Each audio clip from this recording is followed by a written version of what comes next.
Hi, welcome to Switching Mindsets. This is Anuradha, and we have here with us today Fernando Hettiyadura. He's a multidisciplinary therapist, an ICF designated master certified coach, and founder of Ignite Global Evolving Temple, Awaken Mind Guide, and the Global Center for Reflective Practices and Consciousness, a group of organizations dedicated for healing and mind development. Fernando leads unique interventions derived from integrative neuroscience, vipassana, and psychedelic plant medicine. He sees himself as an empathetic catalyst for the growth of professionals and organizations. He has also launched the world's first ever professional coaching qualification for psychedelic integration, accredited to the International Coaching Federation. Welcome, Fernando. It is so great to have you here. Thank you, Anuradha, for having me, and also thank you for the great introduction. I appreciate, and I think it's such an honor, such a privilege to be with you here, sharing this really curious space. So thank you for having me. Yes, curious is the right word. You're based in Thailand, right? That's correct. Yeah. Yes. Okay. So thanks for taking all the time talking to me here. So let's get right into it. What attracted me to, get in touch with you was, uses psilocybins, which is magic mushrooms, right? Right. So the first thing that comes to your mind, unfortunately, is, oh, that's drugs. That's addictive. So, I think let's just start with that first of all, and then we can get on to everything else. So, how do you counter that, or how do you explain that, as part of, integrating that as part of your coaching therapy, which you've been doing now for 18 years, right? Yeah, all right.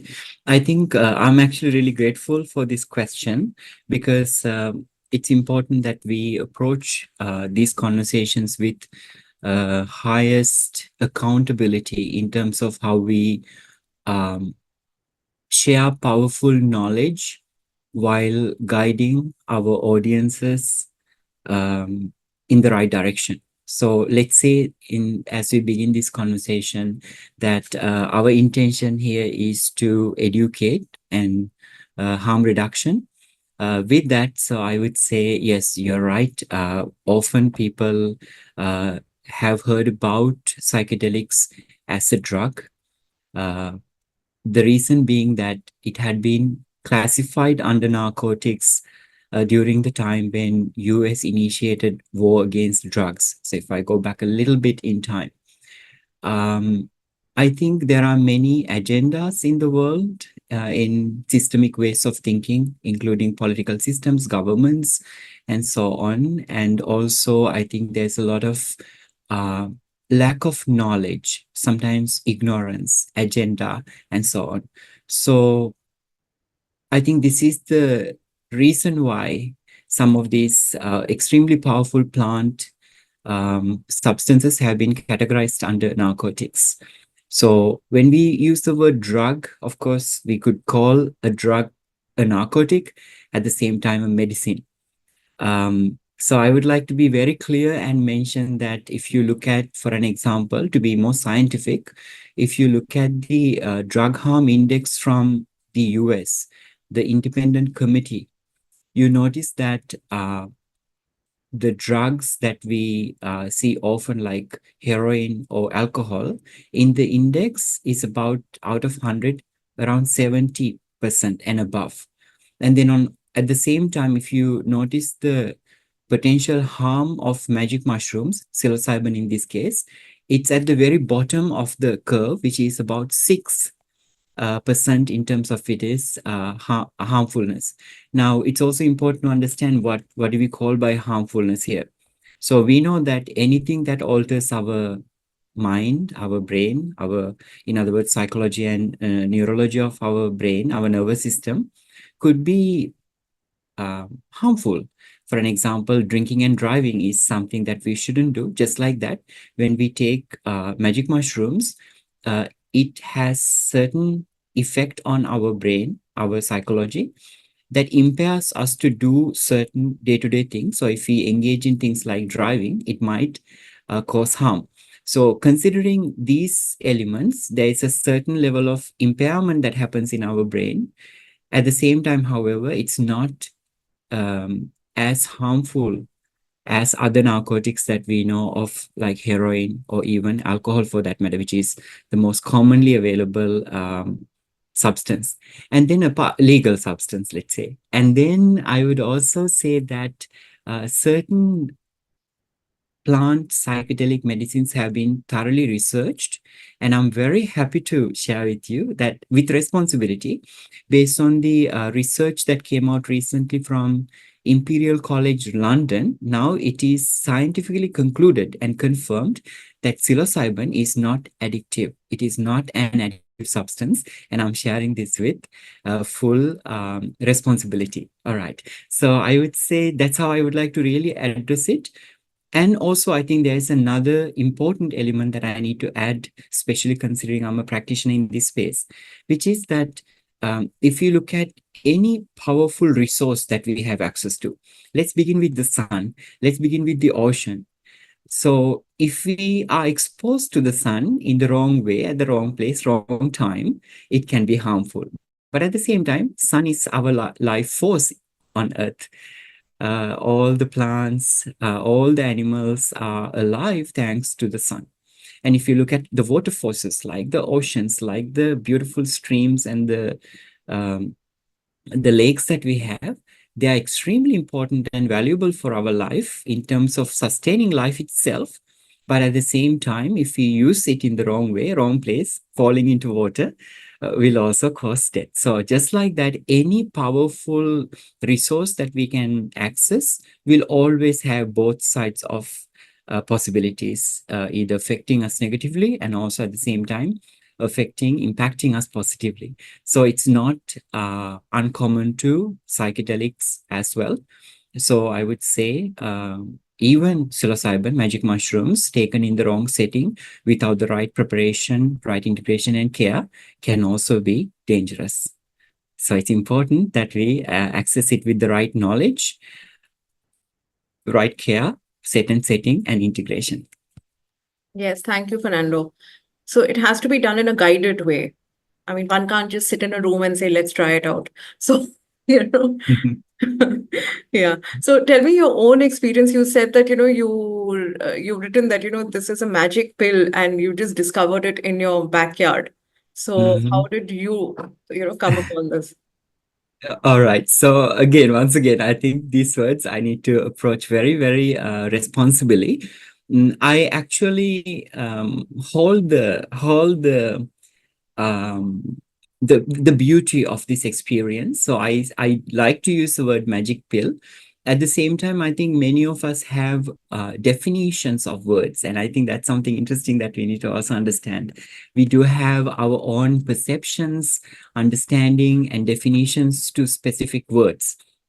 So if you look at the word magic in day-to-day basis or mainstream context, then we recognize magic is illusion most of the time. That's what we see as a magic show, magic display or something like that. It's an illusion. In my experiences, specifically with sacred plant medicine, I have come to understand, recognize, and experience that there is also a certain metaphysical aspects to the universe that we live in, often that we are not fully exposed to, or we are unable to truly comprehend fully.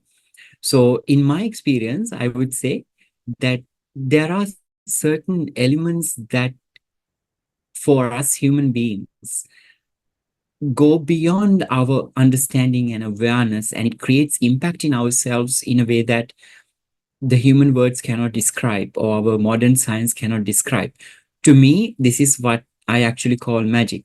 But at the same time, being very mindful, it's important. You already mentioned this.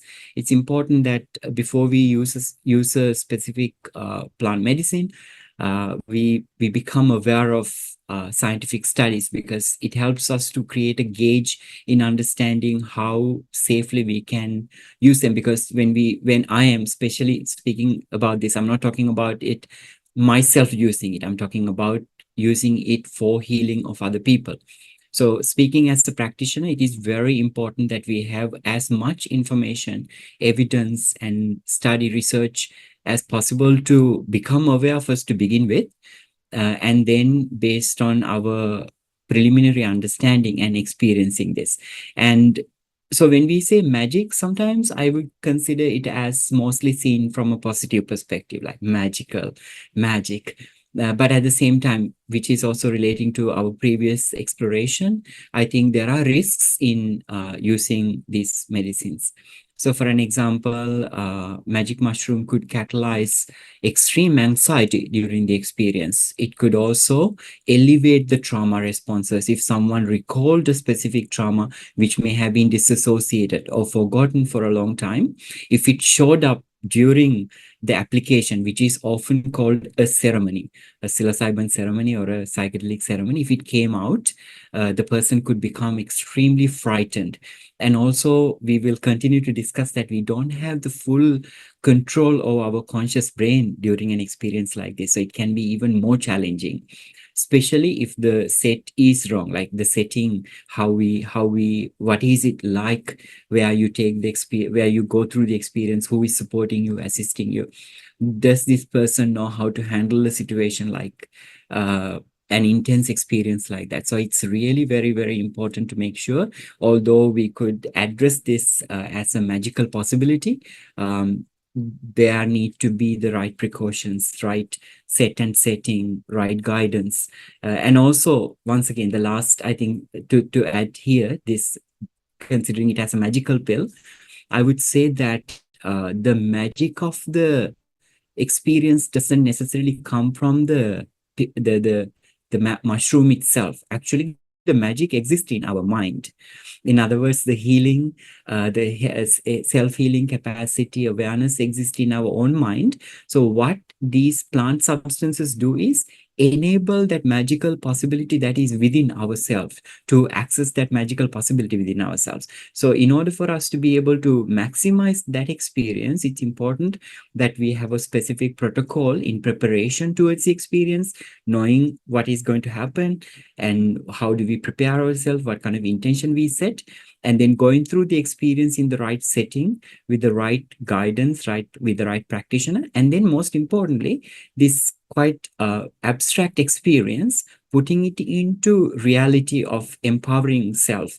How do we apply what we experienced during the psychedelic ceremonies, if not application, into real world benefit, for our benefit, the wider world's benefit? So it's not, like you very well said, it's not just we find some mushrooms from our backyard and then sit in our room and just do it. It's truly about undertaking something extremely powerful with a deeper intention preparation. I think to conclude this, I would say something like this. Imagine if we were to think about the deeper oceans filled with corals and beautiful, beautiful sea creatures and fish and so on. We could imagine how beautiful that world would be, but it wouldn't necessarily mean that we would just sail a boat to the middle of the ocean and just jump out of the boat to experience that universe, that magical world. We would need to have the right techniques, practice, training to dive underwater, and we would most importantly need to have the right equipments in order for us to experience it in a safe manner. And then there need to be support system around it and so on. So I would say it's very much similar to experiencing underwater world, the beauty of it. So this is, instead of diving into the water, this is diving into our own mind. So in other words, when we dive into our own mind, it's important that we are prepared.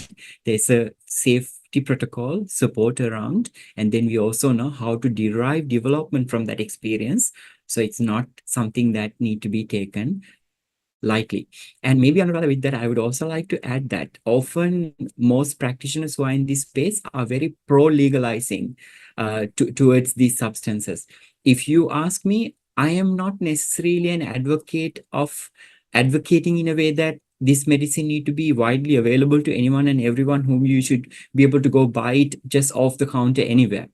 In my belief, it need to be legalized for therapeutic use, but at the same time, it's important that it is controlled as well. So I like it to be legalized in controlled setting rather than it's just becoming available for anyone and everyone, because that I'm very aware of the adverse effects that it can bring in as well. That's interesting because basically it should be prescription based and regulated.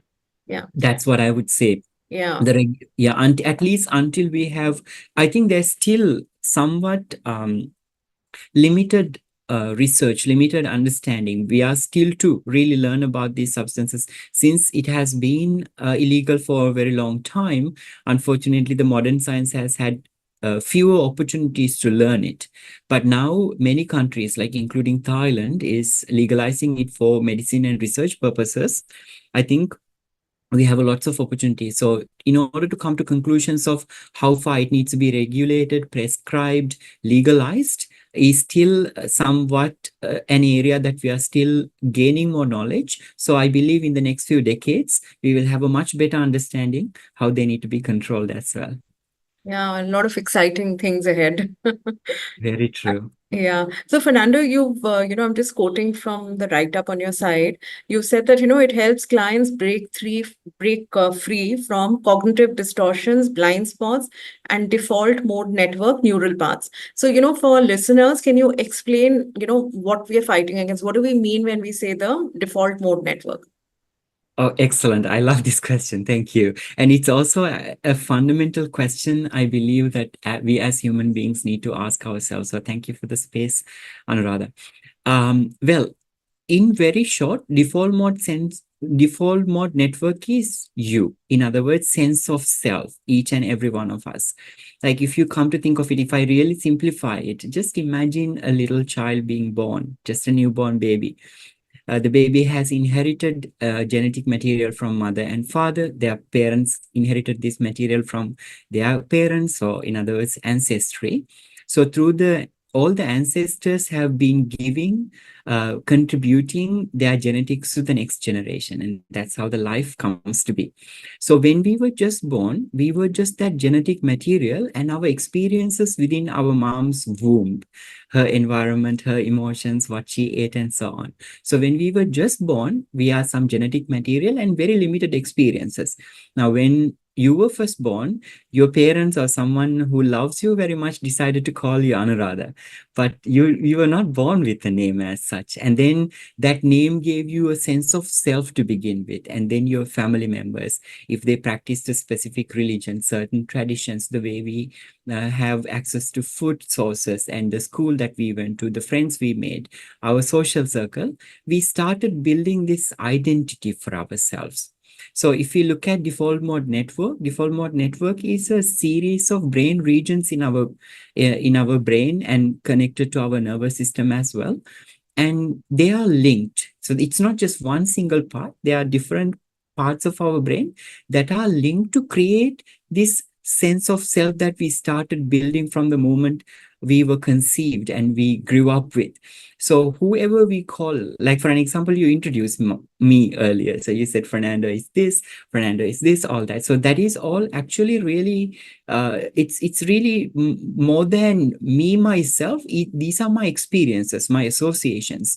The world that I have been exposed to has created this identity for myself. So this identity is hosted in default mode network. So for an example, if we go like a little bit more detailed and have a little bit clear understanding, what does it include? So default mode network, these different brain regions, there are many different brain regions. Let's look at just a few of them. For an example, let's say medial prefrontal cortex. Now, this is the part that is responsible for decision making, stress controllability, self-referential thinking, like thinking about self, and social cognition. Things like this are controlled by our medial prefrontal cortex. Now, medial prefrontal cortex is part of the default mode network. Another part is hippocampus. Hippocampus is responsible for forming memory, learning about emotions, strengthening these emotions and storing them in a specific way so that we can reuse them. Another component we could look at is let's say posterior cingulate cortex. Now, this is self-reflection, memory retrieval, emotional retrieval. So if you notice, each of these brain region that I talk about, they directly imply who you are. They directly connect to who you are. So when all of these different brain regions come together, form its function, we are able to create this sense of identity, sense of self, or the ego, as we would call mostly in the Eastern spiritual practices. Ego, my ego. Who am I as a person? What is my inner world? How do I identify myself? How do I feel? How do I react to certain things? How do I reflect about myself?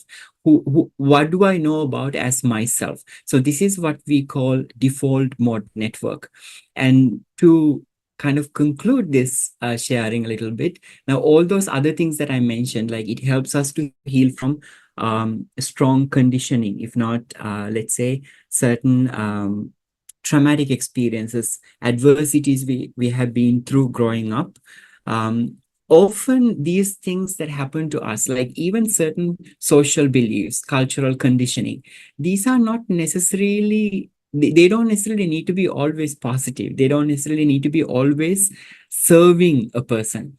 Sometimes we are bound by these strong beliefs, understanding, certain programming that we have had into our default mode network. So we accepted to be this specific way. So just let me be more practical and give an example. Sometimes people would say something like, I'm a hot-tempered person. That's why I am like this. Sometimes they may be quite aggressive. They may be frustrated easily. And they would say, I'm a hot-tempered person. So in other words, in their default mode network, in their sense of self, there's a belief that they are hot-tempered person. And then you would ask, why are you hot-tempered? The person may say, oh, because my mom was hot-tempered, because my family members are hot-tempered. And I grew up in an environment where I had to fight for things at all times.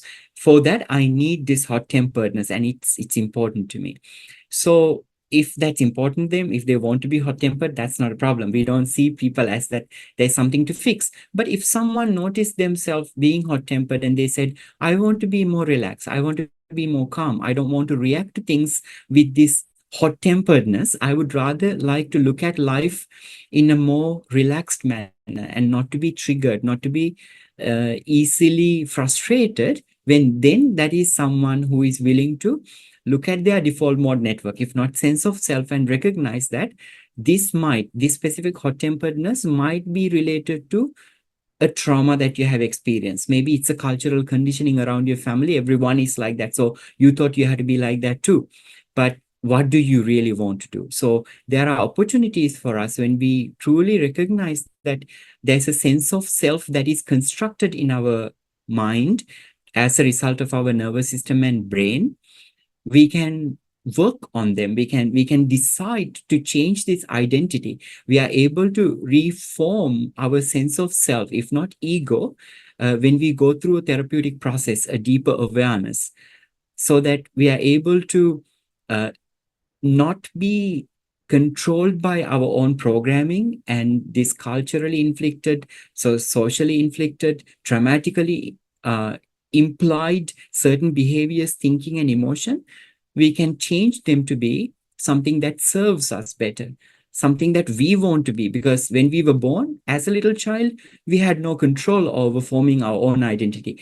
As going to school as a teenager, we had very little control over truly forming our own identity, and we were not that reflective. We were just in the race. But now we are adults. Now we have come to a place where we can reflect deeply within ourselves and ask, is it true that who I say I am, or what this inherent controlling telling me I am, or is it something else that I want to evolve into, or I want to become?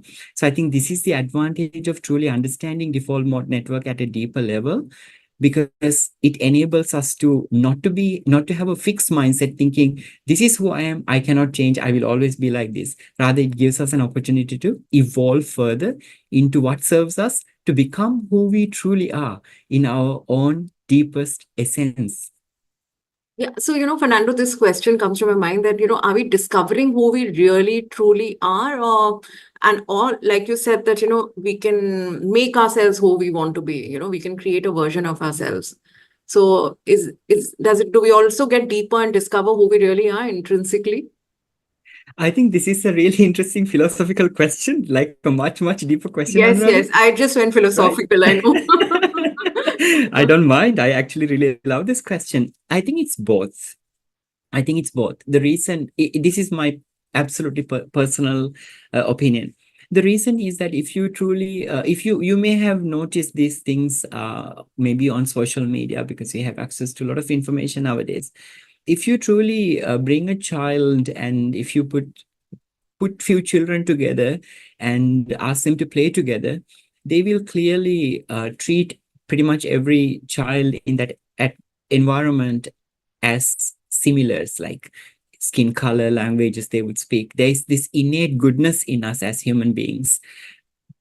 And sometimes when experiences form us, mold us, we build hate, we build prejudice, we become insensitive towards people for their differences, for an example. And when we go through a deep experience with default mode network, almost reducing its power, like shutting down those strong beliefs we have, when we look at our environment, we are starting to recognize those innate goodness within ourselves, um, innately wonderful qualities that we have as human beings. In other words, I would say the love that we can experience as a human being. Because we look at them, we remove our colored glasses so that we get an opportunity to look at who we truly are innately, removing ourselves from the difficulties, pain, and the challenge. So we see the beauty of who we truly are innately. So that is, I think, one of the opportunities to truly um, harness that innate greatness, innate potential, innate power, innate love, innate goodness that we have as human beings. At the same time, however, it also gives us an opportunity in the very similar way, but on the counterintuitively. What do I mean by that? Now, we also know that as human beings, there are certain guiding forces of this universe that is required by us. So for an example, procreation. The survival of consciousness can only continue if we procreate as all beings. It's not only just relevant to human beings. At the same time, if we look at the animal world, when it comes to procreation, it could be as simple as a Komodo dragon. It could be as simple as lions or deers or frogs. When it comes to the period that they mate, during the procreation, they would attack other males in order to win over the female so that they can pass on their genetics to the next generation. So there is certain amount of violence around procreation when we look at the animal kingdom. At the same time, of course, as human beings, we also know that there is violence around procreation. For an example, we have heard about many rapes, and there are cultures of rapes in certain countries. And me being a South Asian, it's a topic that I believe is important to be addressed, especially in this part of the in my part of the world, for an example. So provided that we also are able to recognize, as much as there is innate goodness within us, there are also certain qualities within us as human beings that are driven by these survival instincts for both procreation and our own survival. For an example, rape in this case. In other words, by force, impregnating a partner so that we can force on our genes. But when we go deep within ourselves and recognize that, well, there are certain evolutionary violence that is within us, evolutionary needs that are triggering this potential violence within us, we are more conscious, we are more aware the pain that could bring to not only that person that we would attack or we would violate, but also to the social circle of that person, the innate danger in it for us as a civilization itself. So I think it gives us not only to recognize our innate greatness potential and also our innate flaws, intrinsic flaws that as human beings. So then we have an opportunity to recognize, all right, so this is a place that I can build more discipline.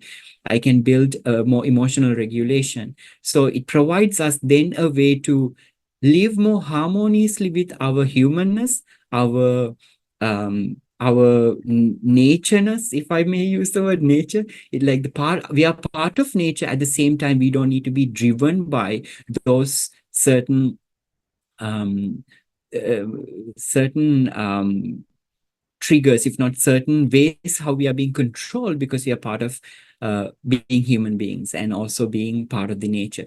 So if I summarize, I see that it provides us an opportunity both to go deep within and find who we are innately, all the goodness within ourselves, and embrace it.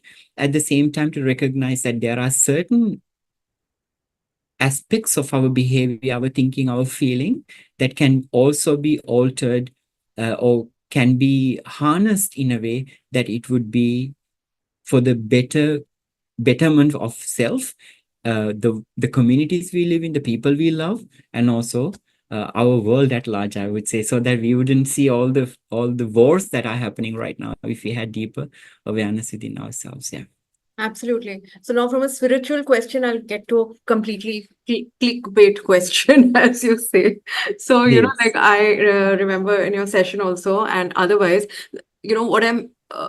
what I understand is that this magic pill or magic mushrooms, psilocybins that you're talking about, it resets your system almost instantly. Huh? And yeah, which, maybe compared to hours and hours of meditation, right? Compared to that, this is like I won't say quick fix, but it gets you there faster, right? So is that true? Yeah, this is yes. So I think addressing this aspect with a more clinical, if not research based, would be valuable for those who are listening to us, those whom we intend to inspire. So if I start it at the bottom, for an example, study conducted by Imperial College London, and this is led by Robin Carhart Harris. It is now evident through the neuroimaging results, the default mode network that we are talking about, our sense of self, certain areas that host sense of self become quietened, if not less active, during the intake of the psilocybin. So when we ingest psilocybin, magic mushroom, which is found in our most tropical countries' backyards, when we ingest it, the compound psilocybin breaks down to a molecule called psilocin, and psilocin is able to bond really well with our serotonin receptors, really very well. And when they bond in our brain with our serotonin receptors, this possibility starts to take place, which is our sense of self is to reduce the activities. The default mode network reduces its activities. Now, also what is really interesting is that default mode network is very much like the colored glasses that we are wearing. It shapes our actions. It forms our beliefs. Everything that we do comes through these lenses.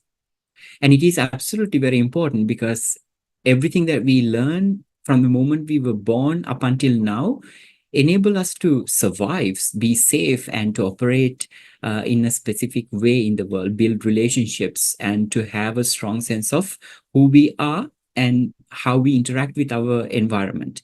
And this is important for us to socially thrive together. At the same time, when we do this in a very specific setting, when the default mode network, as the research has demonstrated, default mode network become less active, all of a sudden, there's the possibility of us being able to experience certain reality from a different perspective. It's almost like what we call altered states, of consciousness, if not perspectives. We experience outer and inner realities without this involvement of the colored glasses that we are wearing as default mode network. So this is what we refer to as the word that you use, reset, especially when a person goes through this reduction of activities of default mode network through psilocybin, for an example. It can be extremely valuable in terms of people healing from depression, anxiety, with this reset that we create. It's almost like those certain neural paths that we created in association of triggering depression, triggering anxiety, all of a sudden become reset. All the connections that we made, which induced fear, which induced anxiety, it's almost like a greater realization that I no longer need to be afraid of this. But this happens in a subconscious state. So that's the truly power of it. That's what you mentioned by like either therapy or meditation. For a very long time, someone would do that because what we're trying to do is make an impact in our unconscious mind, specific unconscious parts. Like for an example, earlier I mentioned hippocampus, learning, memory, emotion. So these areas, in order for us to change the functions of these unconscious parts of our brain, we need to do something repeatedly over and over again for a very long period of time. But what psilocybin, for an example, does is, once we take this substance, we are able to reset it if we have done the proper preparation, if we are doing it in the right setting, and then if we integrate it.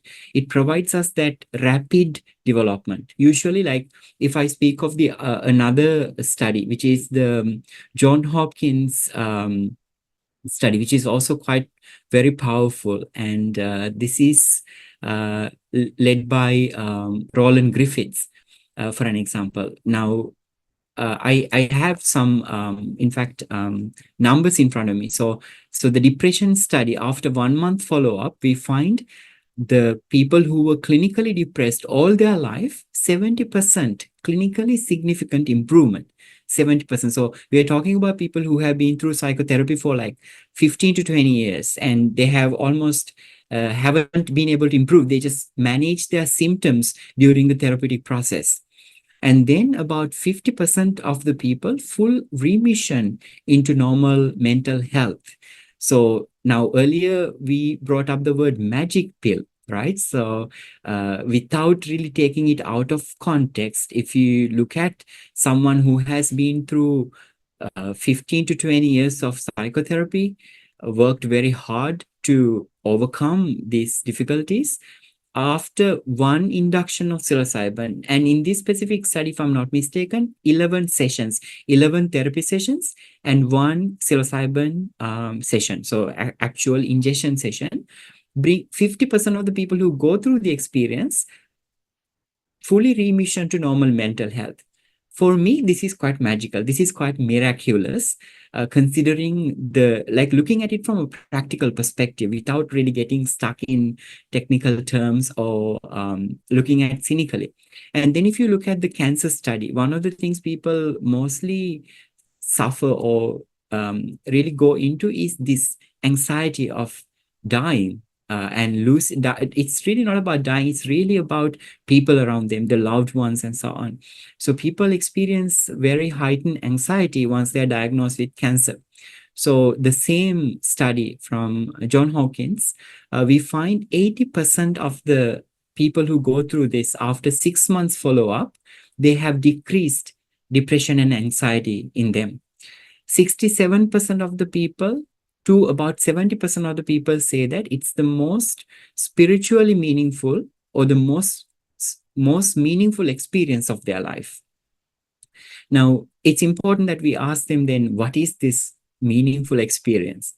So something that they say that when we ask them, can you tell us something equally spiritually or equally meaningful to you in comparison to your psilocybin experience, they would say, death of my mother, birth of my own child. So we can imagine when the father holds or the mother holds the child, their own very child, for the very first time in their hands. And I think it's definitely one of the most beautiful experiences, one of the most life-changing experiences to a parent, to a close family member. So psilocybin induction is equally powerful. So a, a 1.5 grams of magic mushroom that just grows in our ecosystem, consumption of it in a right setting could be extremely powerful, can be equally powerful to the birth of your own child. So we need to pay attention to something of that power, right? So that is cancer study, for an example. And I think most importantly, often our systemic thinking, our perception about wellness, getting better, healing, and development, often we think about it from like a ailment perspective or illness perspective. We have to get better. We have to heal if we are ill. That's the general perception in the world, because I think our medical systems are unfortunately symptom management based. When we have a problem, we go find a solution, which is actually managing the symptom rather than truly we are going deep and try to finding out where does this ailment truly come from? Where is the root cause of this problem? So one thing that through this research we find out is that these powerful substances, sacred plant medicines, are not just only can be valuable to people who are experiencing mental challenges, emotional challenges, but also people who are healthy. Healthy individuals also can gain value. So for an example, 50 to 80% of the people who go through the, within the research setting, those who go through this experience, just one dose of psilocybin, say that about 80%, the most meaningful experience, spiritual or life experience in their life. And about 90% of the people who go through this experience say that there's a very clear increase in life satisfaction, positive behavior change, positive mood, and improved relationships, and so on.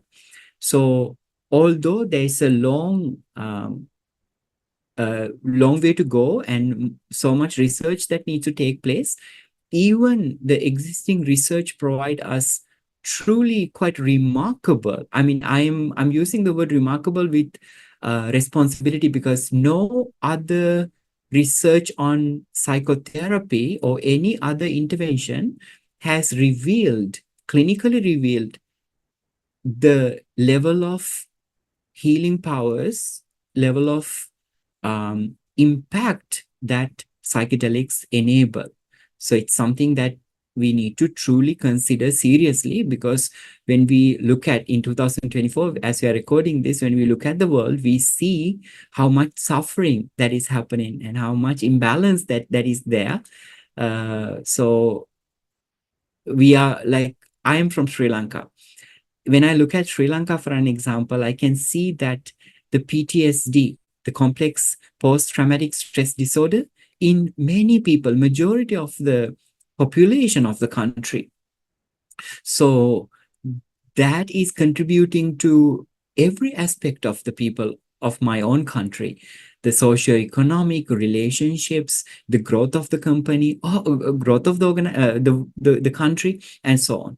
So if we are able to find solutions like a plant substance that can be grown very, very easily, and in combination with a therapeutic approach, enabling healing within a few months, I think it is something that we truly need to look at. So that is my effort being in this space, trying to combine both the therapeutic aspect. Actually, Anuradha, I'm really glad that you're bringing up both sides of the story, the spiritual aspects of it, philosophical aspects of it, metaphysical, at the same time, also the clinical aspects of it. So I'm not just only necessarily a clinically driven person. I'm also really, I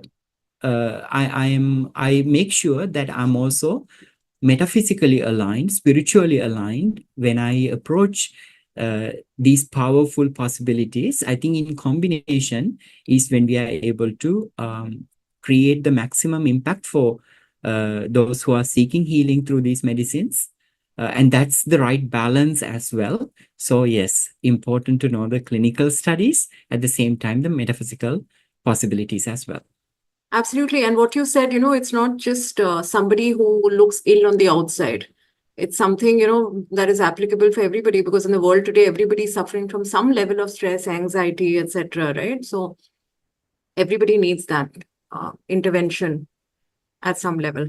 So another thing, Fernando, you hear these terms associated with you know, uh, when you consume these substances, dosing and micro dosing. Mhm. Can you tell us a little about what that means? Absolutely. All right. So the research shows, instead of taking, oh no, let's take a step back. So what is microdosing and dosing? If we use the word dosing, it would be taking a significant dosage of the specific substance which catalyze the altered state of consciousness experience. So for an example, magic mushroom, um, when we take the significant dosage, usually which is about 1 gram to 1.5 grams, which is a therapeutic dosage, um, I'm also mentioning these numbers to provide more information if you are listening, because there are also misconceptions. Once I heard a dosage, a good dosage is 7 grams, and I think that's quite a very strong dosage. Recently, someone told, so that is misinformation. So let us understand. Usually, when it comes to psilocybin, magic mushrooms, about 1 to 1.5 grams is a good dose for uh, creating an altered state of consciousness, especially in a person who has not built any tolerance. That means someone absolutely new. At the same time, let's also keep in mind that depending on the different variation of the mushroom that we take, because there are many different mushrooms, varieties of mushrooms which contain psilocybin. So different mushrooms have different effects, and also different amount of potency as well. So if you're talking about something that is potent, it's about 1.5 grams, and this this amount of dose in someone who is not tolerant is capable of creating a altered state of consciousness state experience. What do I mean by that? Now, earlier I mentioned that default mode network reduces its activities. So what is that space like? Is it some kind of like a paralyzed state? We don't know anything?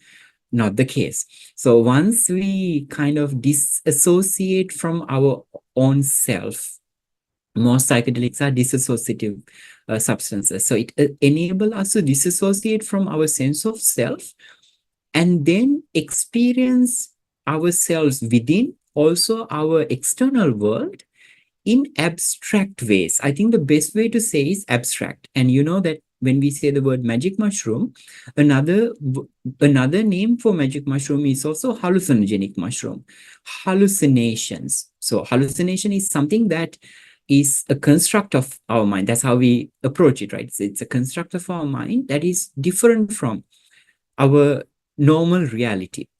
So this is very, very dependent on the person to person. Someone might see fractals, colors, certain energies, certain stories, part of something, them being involved in something in a very different way. And some people might not experience colors or these different scenarios or anything like that. They may have a different experience.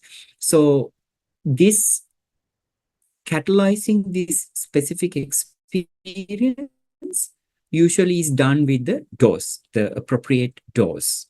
And then if you look at microdose usually would imply something somewhere between 10 to 20th of a normal dose is a microdose. So if one takes 1 gram um, of psilocybin for the normal experience or the altered state of consciousness experience, if we divided it by 10 to 20 and taking that very small amount is what we call microdosing. So what really happens during the intake of normal dose, if we see, the average dose, it increases the neuroplasticity of our brain. All the cortexes connect in a way that it usually never connects in our normal state of brain. So that's what enables this abstract experience, if not hallucinations, if not this transcendental experience. I would rather use the word transcendental experience. And then when we take a microdose, however, it doesn't create any physical change to our body or emotional, mental change as such, because the amount we take is quite small. But at the same time, however, it increases the neuroplasticity in our brain to a certain extent. So our nervous system become a little bit more adaptive and possible to change, although we don't consciously experience a hallucination or a change in our body, mind, in our emotion, if we are taking the right amount. So what people do is, as we are habitual, we can re-strengthen behaviors, emotional patterns, thinking patterns when we repeat something with some elevated neuroplasticity. When we do microdosing on a long-term basis, we are able to cultivate some of those patterns that we want to cultivate within ourselves on a more active basis in comparison to trying to cultivate them without the use of microdosing. So microdosing is a very popular way of taking the substance. The reason being that it doesn't create any altered state of consciousness. Or you would also imagine, when we are going through an experience of like losing sense of self, that also means to a certain extent losing the control over our body as well. It's definitely not a paralyzed state when we take a proper dose. We can always stand up and sit down and talk and go to use the restroom or anything like that during therapeutic experience. But at the same time, however, in order for us to let our body completely disengage from our mind, if not the default mode network to become really reduced of its activities, we also need to kind of like let go of our body. So there is a level of our body is not functional to this normal, the sharpness that we would experience in the normal state of brain. We don't have that kind of experience on a microdose. We have the full control over our body, our mind, but our neuroplasticity has increased a little bit. So in a way that we can cultivate behaviors and thoughts in the long run. So I would say, even if someone is going through microdosing, it is still important that they consult, first of all, their medical doctor. To understand if there are specific medicines that they might be taking. For an example, we know that everything can interact with each other depending on their chemical compositioning. So there are certain medicine that we might be taking can directly interact with psilocybin. So it's important that we make sure that the medical doctor is able to confirm that they can use it. Or some medicines might need to be stopped, especially like, for an example, antidepressants.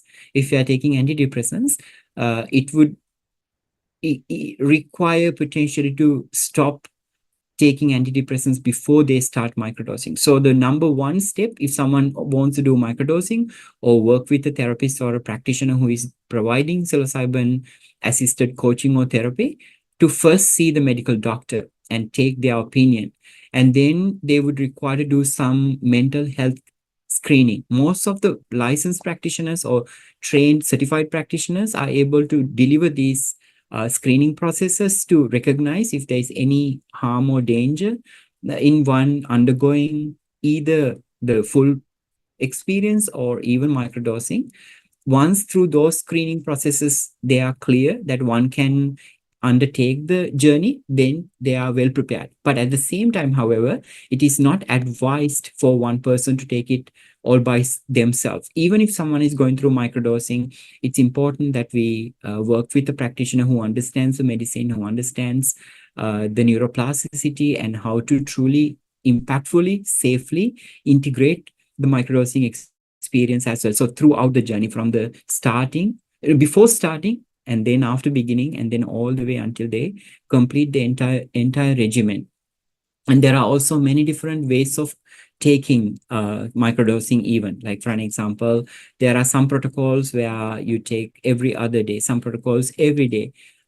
Sometimes some protocols you take 4 days and you don't take 2 days and so on. So there's a specific way of doing it depending on the reason why one has decided to microdose. So once again, I would like to highlight the fact that it's important we first find out, are we able to take it depending on the medicine we take, our conditions. Then secondly, defining the dose as well. So sometimes I see someone takes like 0.5 grams to like 0.2 grams to 0.5 grams, which is usually the range of a microdose. But it doesn't necessarily mean that it would be valid for everyone either. Someone might need a little bit lower dose. And in order for us to determine this, we would need to work with a practitioner who is capable of helping one decides. But most importantly, I think I need to advocate for doing it legally, considering that this powerful substance is illegal in many countries. It would invite unnecessary complications if we do things legally, and also in danger, certain level of danger. So I think it's important that we consider the legalities of a country or region before we undertake a journey like this. Yeah, it's great. I mean, you've explained it so well. So, Fernando, another thing now I'd like to get a little personal, if that's okay. So, very interesting. You've called out for wounded healers for your ICF accredited course that you offer. So, first Right. of all, why wounded healers, and also your own personal experience that you talked about in the session that I attended. So, that was a close group and lesser people. So, I don't know if you're comfortable talking about it here, but yeah, I'll leave that to you. And like, what Certainly. led you to do this? Certainly, Anuradha. I think it's important that we authentically talk about these experiences to inspire others. And from coming from a place of resilience and healing, I'm more than happy to share my experiences. Now, first, let's address the word wounded healers. It was a very conscious decision when I made to include that in our communication. I think let us be very, very also practical in the world. So as a practitioner in this space, therapy coaching and psychedelic integration, I have seen, like currently, for an example, I'm learning a postgraduate diploma on clinical psychology currently, and some of the lecturers who are very well known, highly regarded clinical psychologists, I see the passion in them. I see the true commitment, dedication, and coming from a place of deep awareness of what healing truly means, especially when we work with people who are experiencing mental and emotional imbalances, working with someone who is extremely fragile. So you see the care some of these extremely experienced professionals, professors, when they approach teaching me, for an example. And then at the same time, there's also very few professors. I noticed that they're just teaching it because it's in the curriculum and it needs to be said, and it has been proven by a study, so that it had to be taught. I do not necessarily see that they have made a connection between why they do that and where is it coming from, what kind of intention there is behind that wanting to bring in certain therapeutic modalities into the clients that they work with. So the more and more I see that, I'm starting to recognize also that people who are truly those who have experienced adversities, trauma, challenges in their life, they have built this empathetic way of approaching their clients and seeing the clients, seeing other people who go through these journeys with a more compassionate way of approaching them, because they have experienced these difficulties, these challenges to a certain extent. So they can share the space, they can hold the space to these people who are healing in a more healing conducive space, more of a empathetic and compassionate space. And on the other hand side, I have noticed that there are sometimes practitioners who are, it's business. It's like getting each client through the door so that what is required from them as a professional can be fulfilled and some livelihood can be maintained. So in my experiences with psychedelic world, reflective practice, and even a way of confirmation with ICF core competencies, and also many client directive therapeutic methodologies, I noticed the importance of the practitioner becoming part of the client's journey, holding space, accompanying the client in a very empathetic and compassionate way of doing it with our clients, seeing their struggles, recognizing their struggles, and being able to communicate with them, understand them, and to comfort them, safeguard them, creating psychological safety when we have been exposed to those adversities and difficulties in life. So this is why I call wounded healers. For an example, I could say that I have been mentally, emotionally wounded growing up. And at some stages of my life, even physically, I have been wounded because of the adversities I experienced in my own life. So it made me first look at myself and go through a healing journey. Truly, frankly speaking, I started my journey as a coach after receiving coaching to begin with. I saw the power of it and it convinced me that it can create value, so that I decided to gain the skill set. It's the same. Then as a coach, evolving my journey into become a therapist, it evolved the same way, because I noticed coaching can do to a certain extent, great extent. If I can gain an additional set of skills, I can help people at a much deeper level. So I decided to go through the therapeutic route as well. So this all came to me through my own experiences, especially my own healing experiences. I am recognizing I didn't know that I was limited. I didn't know I was suffering.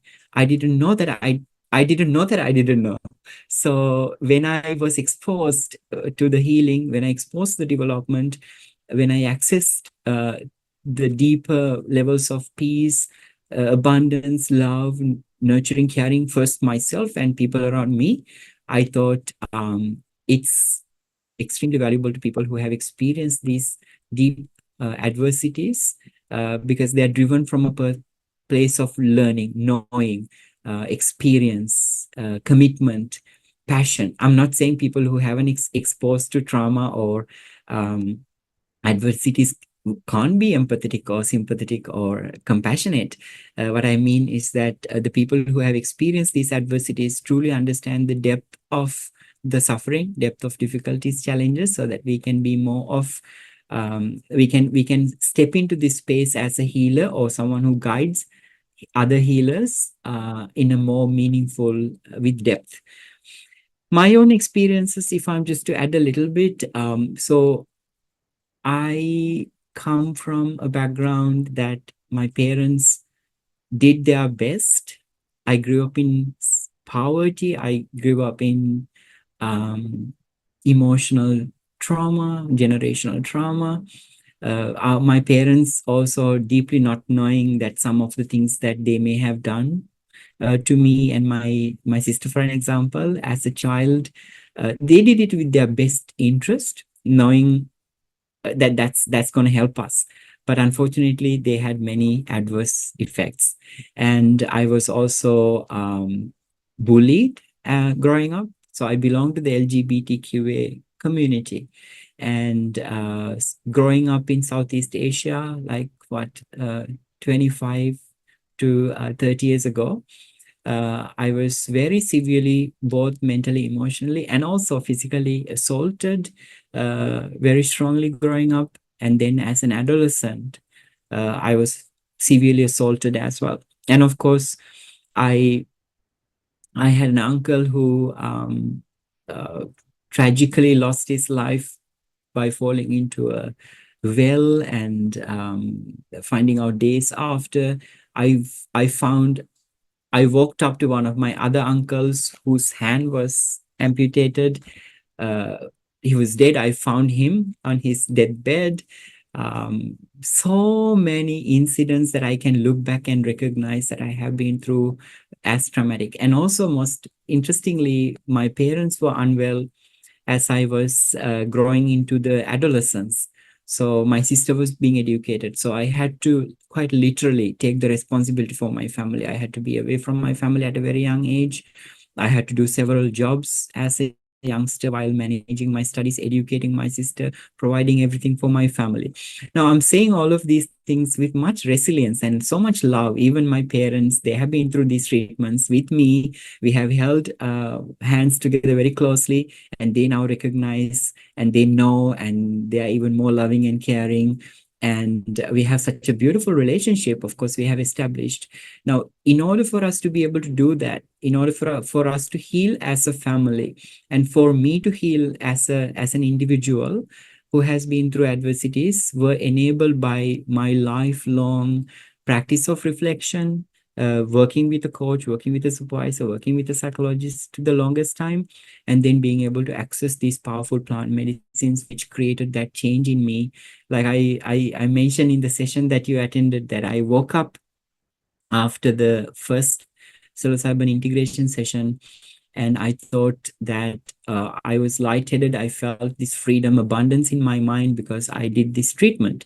So day 2, day 3, day 4, I still told myself, you're feeling lightheaded, you're feeling motivated, enthusiastic about life because you did this treatment. When of course, in scientifically, I already know that in 4th day, it's fully flushed out of my body.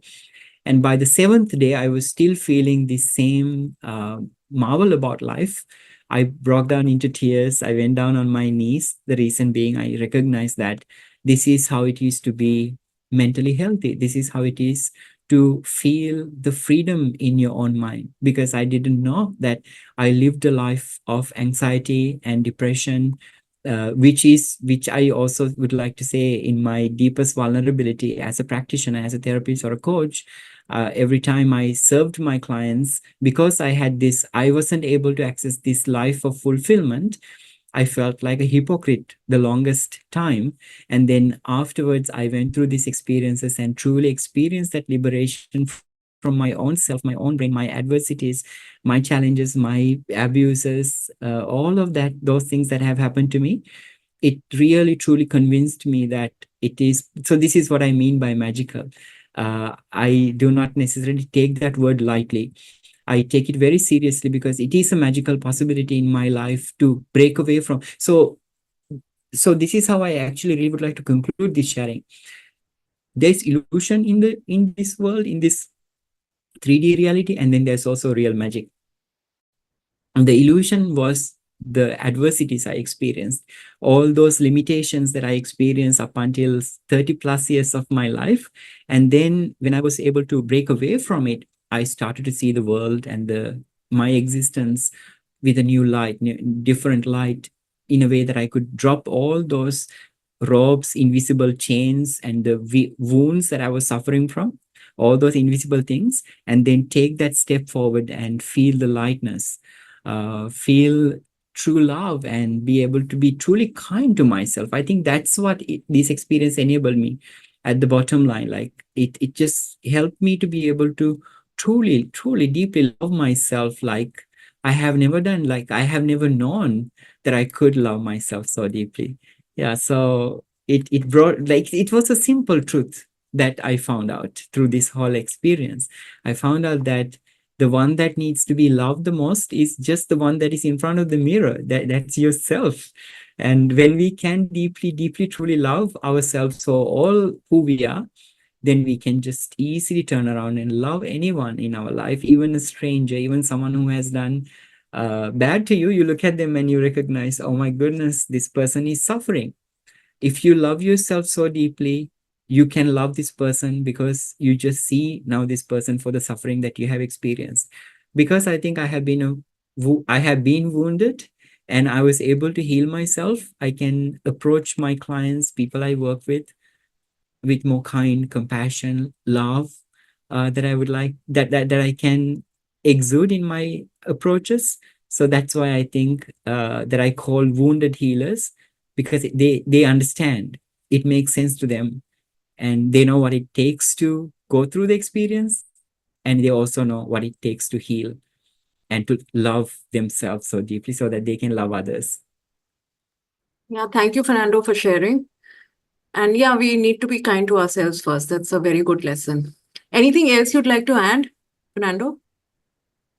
Anything else I would like to add? I would say that we are approaching this subject with caution. Even when we started, we talked a lot about the legalities. We talk about the importance of being informed, the preparation protocol and integration protocol, the importance of all of these things. At the same time, I would also remind ourselves that it's this powerful possibility is not something that just happened to be just a few years of research, or just a couple of decades, a few decades of prohibition or anything like that. Psychedelic substances, especially the plant substances, have shaped human civilization over a very long time, centuries, thousands of years. They have been working with us side by side. In fact, when we look at many older civilizations, when we unearth new findings, new artifacts, ruins, we clearly see how these plant medicines have been working alongside, hand in hand, in terms of our development as a human civilization. Very clear evidences. And also, there are many theories, like for an example, panspermia suggests that our own evolution, the evolution of the plant and animal kingdom, may also have been influenced by fungi, for an example. And also, if you really look at fungi close enough, we think we as the most, we call ourselves most advanced beings on this planet. And we think we have control over, we think we are the majority, we are the ones who have the power. But the truth is, underneath each and every one of us, there's 11 kilograms of mycelium underneath our feet. The reason being that mycelium, if not the true, so the mushroom is only just the fruit of the actual fungi. So the mycelium is actually the true